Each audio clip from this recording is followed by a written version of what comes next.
Tooling incorporates thousands of different cutting tools and tool holders for discrete parts manufacturing. Principal categories within cutting tools include single-point cutting tools, such as lathe tools, multi-point cutting tools, such as milling cutters, drills, reamers, and taps. Cutting tools are either standard tools, which are purchased as catalog items, or special tools, which are designed and built for a special machining job, often to suit a particular workpiece. The main objective in the selection and application of cutting tools is to safely machine a workpiece in the shortest possible time while meeting the part's quality requirements. Furthermore, the specified tooling should be the least costly and least complex tooling available to satisfactorily fulfill the qualitative and quantitative workpiece demands. It is estimated that nearly 50% of all cutting tools are used incorrectly. Additionally, the number one error when formulating tooling selections is calculating monetary savings based on lowest cost per tool rather than on maximized productivity and extended tool life. To effectively select tools for machining a part, a machinist must have specific information about the workpiece, such as the starting and finished shape, the hardness, the tensile strength, and abrasiveness of the material. These factors all influence the interaction between the tool and the work. The machinist also needs to know whether the workpiece material breaks into short chips easily or whether it tends to flow into long, hard-to-break stringy chips. Also important is the part's work-holding setup, which properly orientates and holds the workpiece, and the power and speed capacity of the machine tool. Changes in the workpiece material, part tolerances, geometries, and quantities required often demand corresponding changes in the tool materials and/or tool geometries selected. For the wide variety of machining applications, there is a corresponding necessity for different cutting tool materials. The ideal cutting tool material should be harder than the workpiece it is cutting, be able to retain its hardness and stability at high temperatures, resist wear and thermal shock, be impact resistant to withstand the mechanical shocks of milling, and also be chemically inert to the work material and the cutting fluid. No single cutting tool material incorporates all these qualities. Instead, trade-offs occur among the various tool materials. For example, materials with excellent chemical and thermal stability, such as ceramics, tend to be brittle, with limited resistance to mechanical and thermal shock. These variable properties take place both within a material class, such as different grades of carbide, as well as when comparing different classes of tool materials, such as high-speed steel and carbide or carbide and ceramics. All cutting tools have a working life and then they dull, fail, or fracture.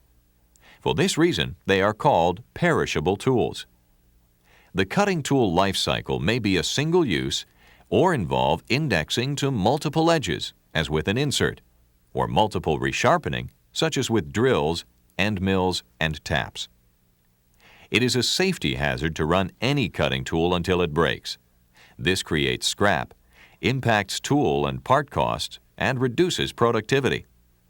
Aside from breakage, cutting tools wear in many different ways. Edge wear and flank wear are both a normal and slow type of tool wear. In carbide turning of steel, it often occurs after 15 to 30 minutes of cutting. If the work material is highly abrasive, such as with certain cast irons, this type of wear will accelerate. To correct this problem, select another more abrasion-resistant tool grade. Cratering, or top wear, behind the cutting edge occurs commonly in machining long chipping steels, from abrasion and diffusion wear. If the crater grows large enough and contacts the cutting edge, the tool fails immediately. To combat cratering, use hard grades of carbide with tantalum carbide or titanium carbide and hard coatings such as aluminum oxide or other materials such as cermets or ceramics. Chipping on a tool edge is an unpredictable form of tool failure. It is sometimes started when a high point on an edge breaks away. A stronger carbide grade, different edge preparation, or lead angle change may eliminate chipping. A built-up edge is a deposit of workpiece material adhering to the rake face of the insert. Chips weld themselves to a cutting edge. Sometime later, the deposit breaks off and pulls small pieces of carbide out of the edge. This occurs at or just behind the edge. Ductile materials such as low-carbon steel, soft aluminum, and copper cause this damage. Higher rake angles, faster cutting speed, and higher pressure cutting fluid all help eliminate built-up edge. Deformation takes place at very high temperatures, 1800 to 2000 degrees Fahrenheit. These temperatures cause the insert binder material to soften, depressing the top surface and mushrooming the sides out into the clearance angle, where it is abraded away. Deformation is difficult to detect without the use of a microscope. A deformation-resistant grade and/or high hot hardness coating is required, or else reduce the operation speed to reduce the heat.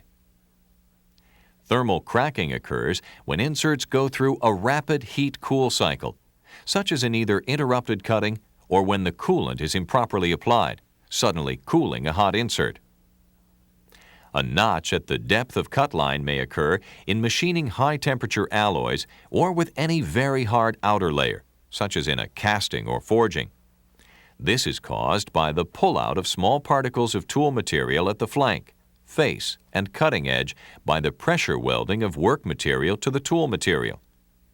An edge preparation on the insert and an increased lead angle may decrease notching. These are only some of the natural causes of tool wear. Maximum tool life can be achieved through selecting the proper insert or tool material or altering the cutting conditions.